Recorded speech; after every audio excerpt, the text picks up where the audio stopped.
It's Cody. It's Dan. And we have kind of a new podcast form for you. We're going to be doing a top 10 podcast. And this week's top 10 subject is the top 10 quirky stadiums in college football. And I'm going to be doing the majority of the presenting, and Dan's going to be kind of commenting because he's kind of seeing this for the first time as well. And then the next time that we do one of these, Dan will be the one presenting and I'll be the one commenting. We'll take turns. So gonna go ahead and get into that. All righty. Dan, are you ready to get started? I'm ready to go. All right, so excuse my poor PowerPoint presentation skills, but here is Fourth and Long-Winded's top 10 quirky stadiums.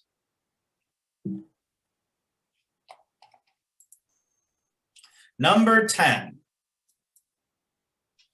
Aloha Stadium of the University of Hawaii.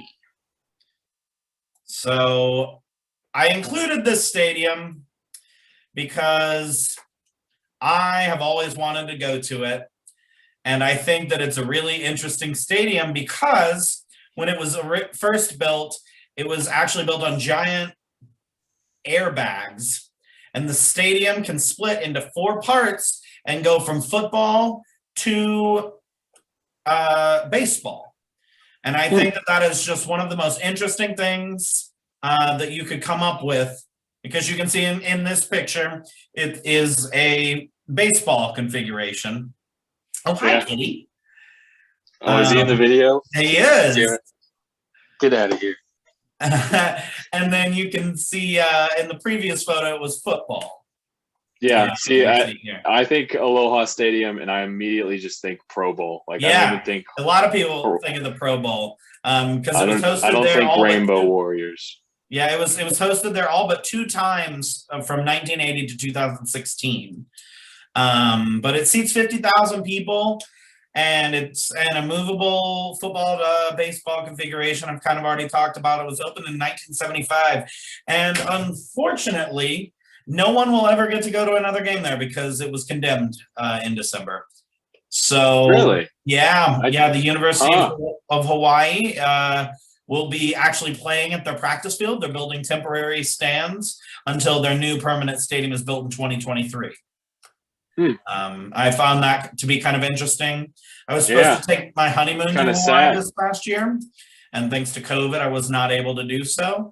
And I got my fiance to agree to go to a Hawaii football game with me because I've always wanted to see a game in the stadium.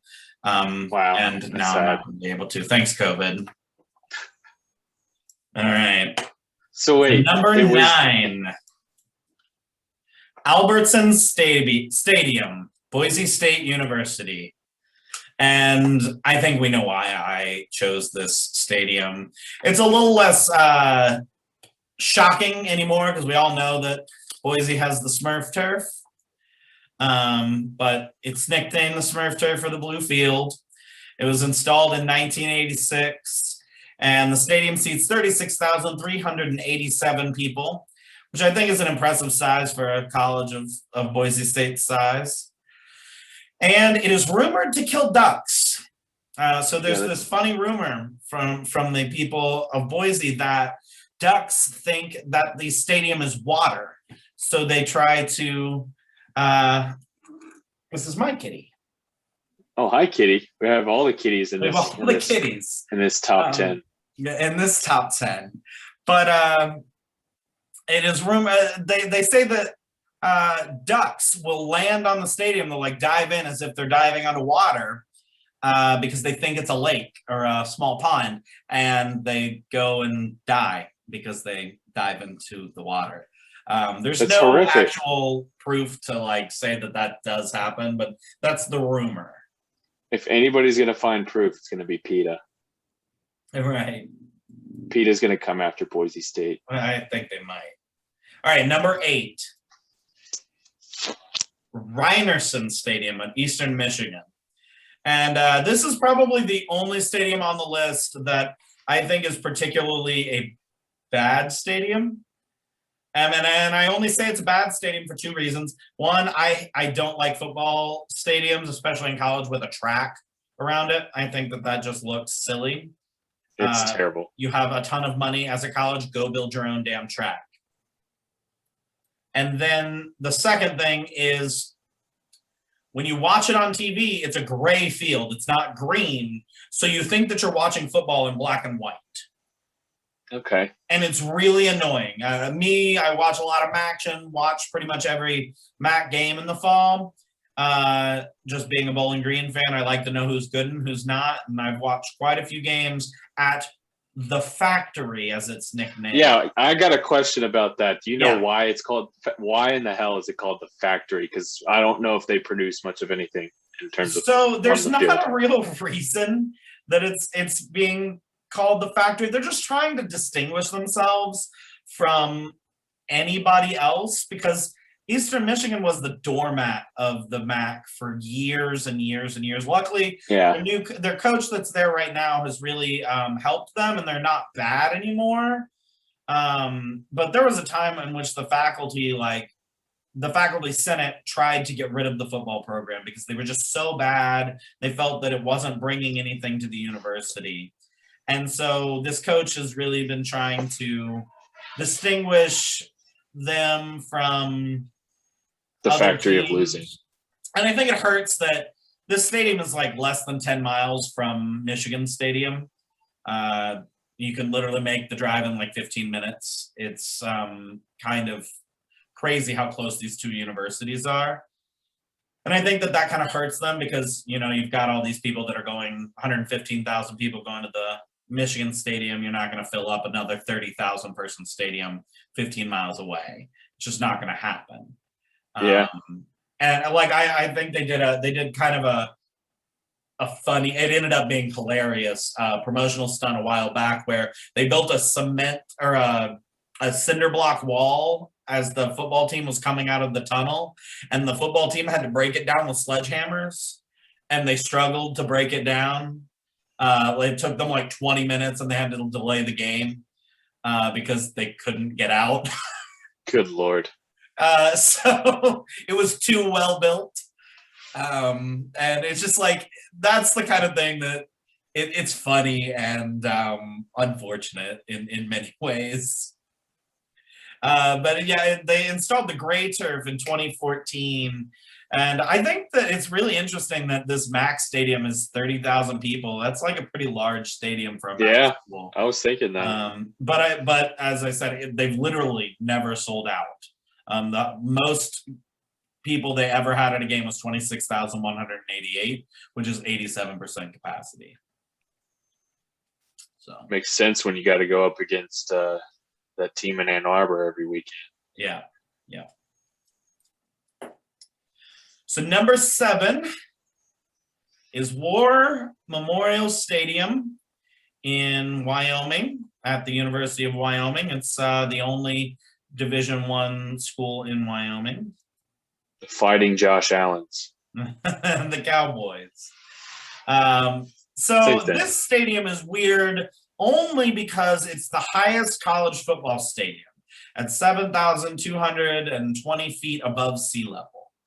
I particularly think it's a beautiful stadium. It's symmetrical at the 50-yard line, which I think is it's an underrated quality that a lot of stadiums don't have. It's not totally symmetrical, but it looks really nice, and it doesn't look bad from anywhere. And from the reviews that I saw, there's not a bad seat in the stadium. It was built in 1950 and seats 29,000 people. I don't have a whole lot to say about the stadium other than I just think it's a pretty stadium. I think they missed out on an opportunity to call it Mile and a Half Stadium. Oh, yeah, they did. They really did. But it was built in 1950. They weren't that creative back then. No. So number 6 is Bridgeford Stadium at James Madison. And I thought this was quirky because it's extremely lopsided. It just, you see it and you're like, that doesn't look right. Like the low side should be on the other side, so you can overview the lake if you're on. Yep. And apparently, like fans there complain because one side is so low. When the sun is going down, it gets sun in your eyes and things like that. So it's just like a real issue. What are you doing, James Madison? Yeah, but they're pretty good at football.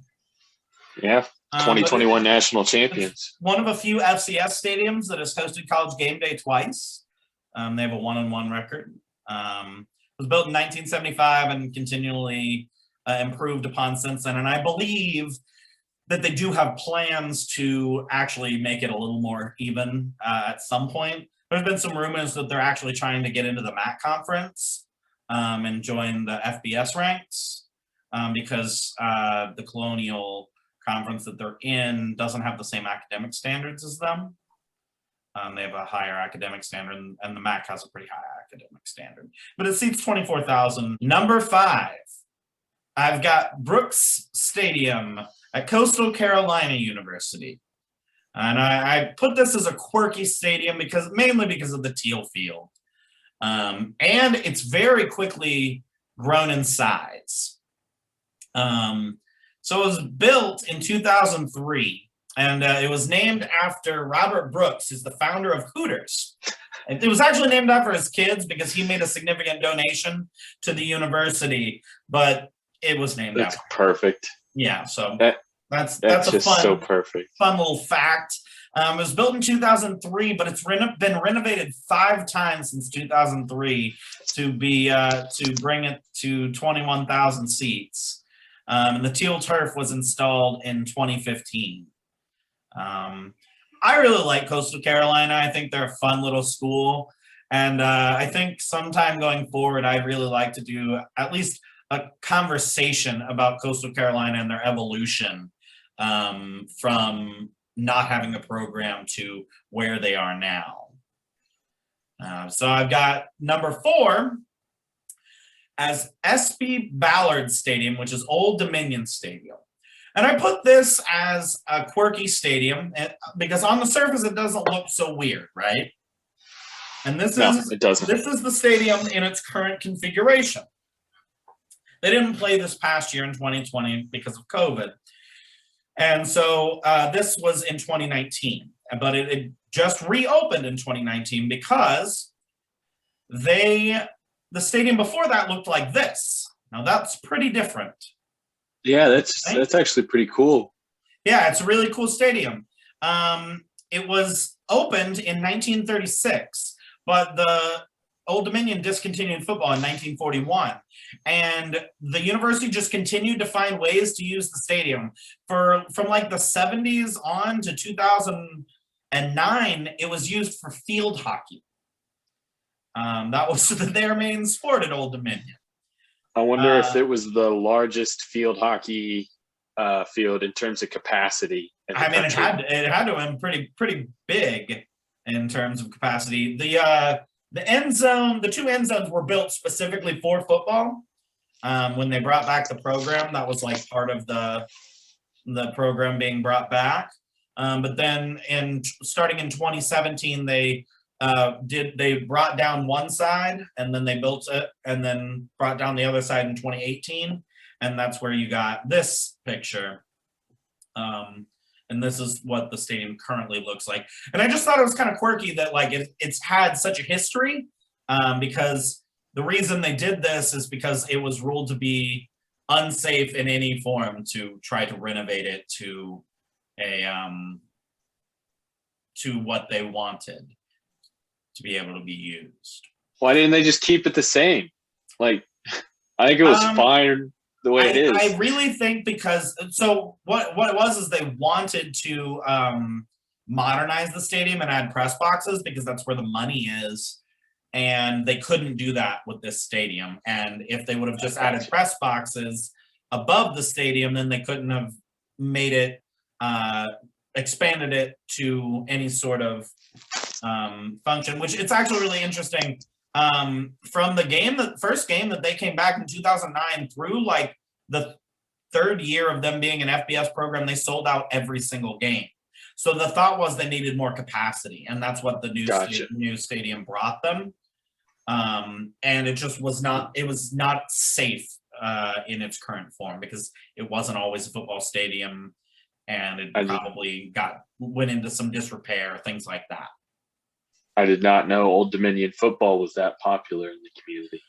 Apparently, it's very popular among its alumni, and a lot of alumni apparently still live in the area. It's a kind of an area that people go to, and then they just stay. Virginia Beach is just a nice area to live, so I think that that's why it's. And the football program itself has fallen on some hard times, so they have a little bit harder time filling the stadium when you don't have a good product to watch. It's difficult, but it's a neat stadium. Yeah. So number 3 is Center Park Stadium for Georgia State University. And I think this stadium is very interesting. I think this stadium is very weird. Do you know what this stadium is, Dan? It's a baseball field. It used to be a baseball field. Is it Old Turner Field? It is Old Turner Field. Wow. It used to be Turner Field. It was built in 1996 as Turner Field for the Olympics, and then the Braves used it until they built their new stadium. And Georgia State bought the entire property, including the parking lots. And the parking lots and all of the property are being converted into dorms and retail space for the university, and they found a way to use the stadium. You know what? I really like that. Huh? I said I really like that. Yeah, it's neat. And so you can see where there's that part that's kind of a parking lot behind the new part of the stands.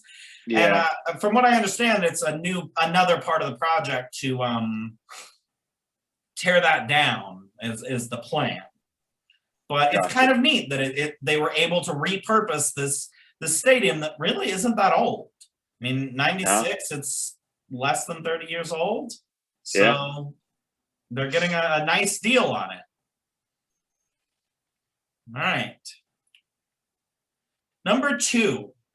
And this is, I think, my favorite stadium on the list, is O'Hara Stadium of South Dakota School of Mines and Technology. And they're a D2 school. And this is just the picture of why I like the stadium. But it's a very fun story. So O'Hara Stadium broke ground in 1931, and it seats approximately 4,000 people. The stands themselves, as you can see, seat 3,500 people. And then surrounding the rest of the field is 250 parking spaces for tailgating while you watch the game. The tickets are sold as tailgating spots.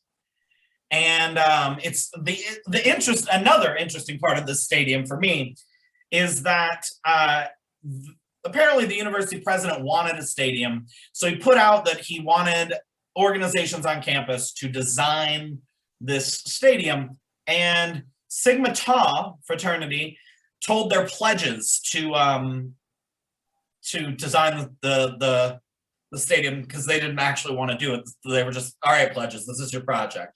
And then that design was chosen.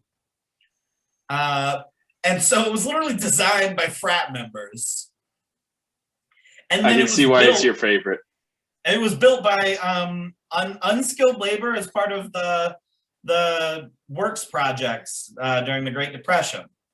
But I'm a particular fan of tailgating, and I was in a fraternity, so I thought this one was pretty neat. I mean, this is your dream stadium. Right? Yeah, like I joked with some people when I was making this, and I was like, man, I went to the wrong school. Like, this is where I should I'm going to South Dakota all the time. All right, so number 1, and oh boy, drum roll. Oh, we didn't get the drum roll. Oh, this was a NASCAR track. A lot of people want this to be brought back as a NASCAR track, actually. Yeah, so it's pretty neat. It's Bowman Gray Stadium for Winston-Salem State University. And Bowman Gray Stadium was opened in 1937, and it is currently an active quarter-mile NASCAR track. They still have NASCAR races on this track, and it seats 17,000 people, but the Winston-Salem Rams play here. And I didn't have a ton of extra information on it, but I just thought it was really cool that it's dual use, and that second use is NASCAR. I mean, that's the coolest thing ever. The NASCAR Cup Series they used to go there. It's now just a lot of that like what you see in that picture, a lot of modified lower level right, stuff. Right. I don't know if it's actually NASCAR. From what my research is, NASCAR still sponsors some races there. Okay. I don't know if they're part of a series or anything like that. Gotcha. So, but that's my number one stadium. Nice. All right, Dan, now that we've gotten through that, did you have any last minute comments or anything you wanted to say about that? I think a couple that you might have left out that I might have put in on a top 10 list. You kind of did permanent stadiums, but a little one-off stadium.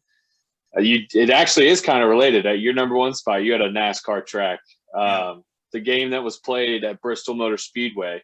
So kind of in a similar vein, but it was a one-off thing. But and then another one is Central Arkansas, alma mater of Scottie Pippen, and they have a nice field where it's every 5 yards it's either gray or purple.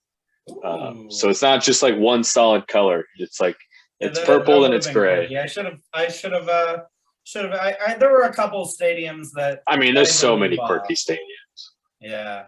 But I thought that this was a pretty good list, and I enjoyed putting it together. I'm looking forward to your top 10 list coming soon. Make sure to stay tuned to this. Well, you're just going to have to subscribe to our channel and wait for the video to come out to see what that topic is. All right. Well, thank you all. Please remember to subscribe and like and do all the things that you do that make us popular. We'd really appreciate it. Like for the cats. Like for the cats. Like for the cats.